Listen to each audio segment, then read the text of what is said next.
기쁨 얻으리. 아멘. 확실한 구원과 참 기쁨을 약속한 말씀, 베드로전서 4장을 읽게 됩니다. 우리 묵상의 주제가 영광의 영, 하나님의 성령을 영광의 영으로 고백합니다. 우리 14절 말씀을 함께 읽습니다. 너희가 그리스도의 이름으로 욕을 받으면 복 있는 자로다. 영광의 영 곧 하나님의 영이 너희 위에 계심이라. 아멘. 베드로전서는 예수님 때문에 핍박을 받는 성도들이 여러 지역으로 흩어졌습니다. 흩어진 그들을 위로하고 격려하고 힘을 주기 위해서 사도 베드로를 통해서 보내진 서신입니다. 오늘 말씀을 보면 너희가 그리스도의 이름으로 무엇을 받으면, 욕을 받으면, 욕, 다른 말로 모욕을 받으면, 예수님 때문에 모욕을 받는 겁니다. 예수 믿기 때문에, 예수 이름 때문에 모욕을 받으면 복이 있다. 왜냐하면 그때에 영광의 영이 함께 한다고 약속하신 겁니다. 우리 예수님 때문에 욕을 받았던 대표적인 인물 누굽니까? 스데반입니다. 어떤 욕을 받았습니까? 돌에 맞아 죽는 고통의 자리에 놓여 있습니다. 그런데 하늘을 우러러 스데반이 보니 영광의 주님이 보이십니다. 그 얼마나 감격스러워. 육신은 돌에 맞는 순간 고통이고 아픔이겠지만은 그 영의 눈이 열려서 그 놀라운 하나님 보좌에 그 영광스러운 것, 그게 영광의 영입니다. 베드로 전서에서 이 하나님의 성령을 세 가지로 표현했습니다. 1장 2절에서는 거룩해 하는 성령, 우리를 거룩하게 합니다. 고난 가운데서 우리가 다듬어지고 정결해지고 새로워져서 거룩해진다고 말씀합니다.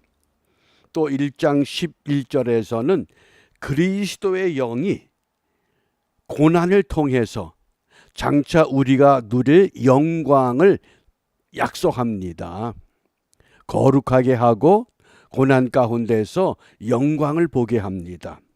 이제 오늘 4장 14절에서는 너희가 모욕을 받으면 영광의 영이 너희에게 임하게 될 것이다. 그래서 우리가 이 영광이라는 단어를 좀 깊이 성찰해 봅니다. 영광, 헬라어 성경에서 독사라는 단어를 사용했습니다. 독사, 기억하기 좋죠?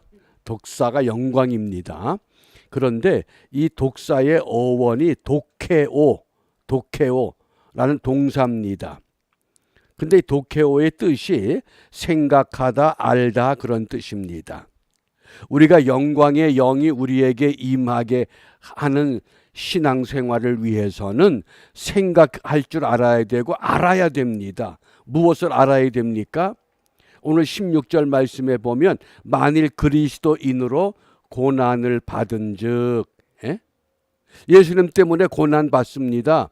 예수님 때문에 고난 받으신 경험 있습니까? 저는 여러 번 있었습니다. 그런데 부끄러워 말고 도리어 그 이름으로 하나님께 영광을 돌리라. 세상 사람들은 고난 받으면 왜 저런 고난이 온대? 무슨 죄를 졌대? 뭐 잘못했대? 자꾸 그러고 비난합니다.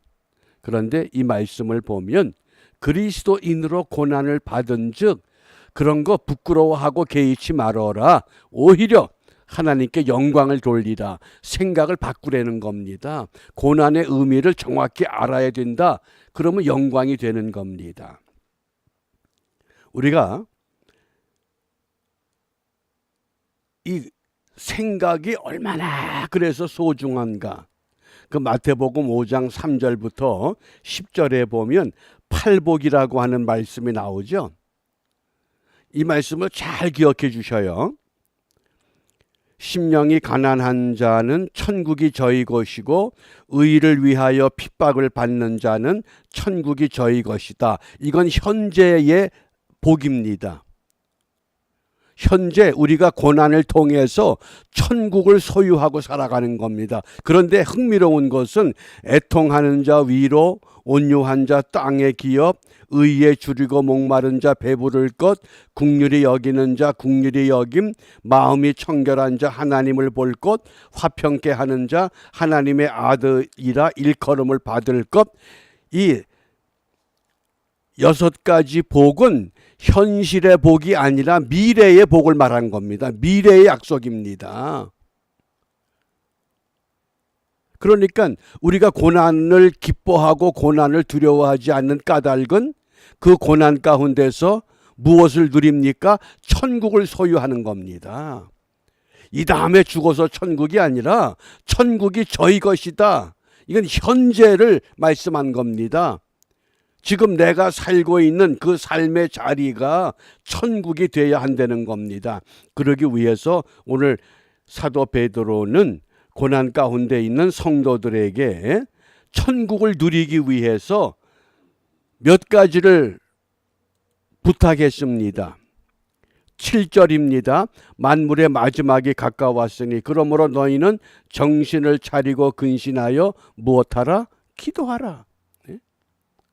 고난을 우리가 통해서 영광의 영이 내게 머물게 하기 위해서는 기도하려는 겁니다. 이게 첫 번째 요소입니다. 그 다음 8절입니다. 무엇보다도 열심으로 서로 사랑할지니 사랑은 허다한 죄를 덮느니라. 사랑하라. 첫 번째는 기도하라. 두 번째는 사랑하라.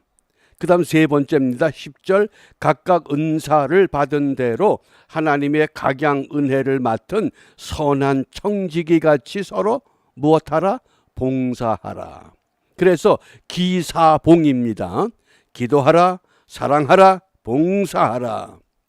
그 다음에 한 가지를 더 부탁했습니다. 13절입니다. 오직 너희가 그리스도의 고난에 참여하는 것으로 무엇하라? 즐거워하려는 겁니다. 고난을 피할 생각하지 말고 고난이 오는 것을 두려워하지도 말고 고난을 즐거워하라. 어떻게 고난을 즐거워합니까? 고난 가운데 맡겨버리려는 겁니다. 왜? 하나님께서 우리에게 고난을 주실 때에 그 고난을 이길 수 있는 은혜도 함께 주십니다. 그러니까 즐거워할 수 있습니다. 기도하라, 사랑하라, 봉사하라, 기사봉. 그리고 기사봉을 즐거워하려는 겁니다. 이렇게 기억해 두면 좋습니다. 어떻게? 먼저 기도하라, 두 번째 사랑하라, 세 번째 봉사하라. 그것을 즐기자는 겁니다. 오늘도 무더위 속에서 하루의 삶이 진행될 때 왜 이렇게 더울까? 그렇게 생각하지 말고 더위를 즐겨보시기 바랍니다. 그러면 더위가 별로 그렇게 우리를 힘들게 하질 않습니다. 제가 자주 그러죠. 이 더위를 어떻게 극복하느냐. 지옥보단 훨씬 낫다는 그렇게 생각합니다. 지옥이 얼마나 뜨겁겠어요. 그 생각하면 얼마나 좋아요. 그게 즐기는 방법입니다. 자기 나름대로. 그래서 우리가 오늘 무엇을 기도하겠느냐? 4장 2절 말씀에 보면 이제 우리가 어떻게 살아야 되는가를 말씀합니다. 그 후로는 다시 사람의 정욕을 쫓지 않고 사람의 욕심대로 살지 말라 그 뜻입니다. 오직 하나님의 뜻을 쫓아. 하나님의 뜻이 뭐예요? 항상 기뻐하라. 쉬지 말고 기도하라. 범사에 감사하라. 그리고 그 하나님의 뜻을 쫓아 육체의 남은 때를 살게 한다. 우리의 남은 때를 이제 어떻게 살아야 되느냐? 이제까지 어떻게 살았든 관계하지 말고 이제는 하나님의 뜻을 이루자. 오늘 저와 여러분들이 이 베드로전서 4장 말씀을 우리가 읽고 묵상하는 가운데에 영광의 영이 내게 머물게 하기 위해서 하나님의 뜻을 이루어 나가는, 왜 하나님의 뜻을 이루어야 합니까? 우리는 잃어버린 생명 찾아야 됩니다. 세상의 소금과 빛이 되어야 하기 때문에, 그래서 어떤 것도 우리가 두려워하지 말고 기도하라, 사랑하라, 봉사하라, 그리고 고난을 즐거워하라. 그래서 오늘도 기쁨으로 승리하는 우리 모두가 되시기를 주님의 이름으로 축복합니다. 주님께서 가르쳐 주신 기도를 함께 합니다. 하늘에 계신 우리 아버지, 아버지의 이름을 거룩하게 하시며 아버지의 나라가 오게 하시며 아버지의 뜻이 하늘에서와 같이 땅에서도 이루어지게 하소서. 오늘 우리에게 일용할 양식을 주시고 우리가 우리에게 잘못한 사람을 용서하여 준 것 같이 우리 죄를 용서하여 주시고 우리를 시험에 빠지지 않게 하시고 악에서 구하소서. 나라와 권능과 영광이 영원히 아버지의 것입니다. 아멘.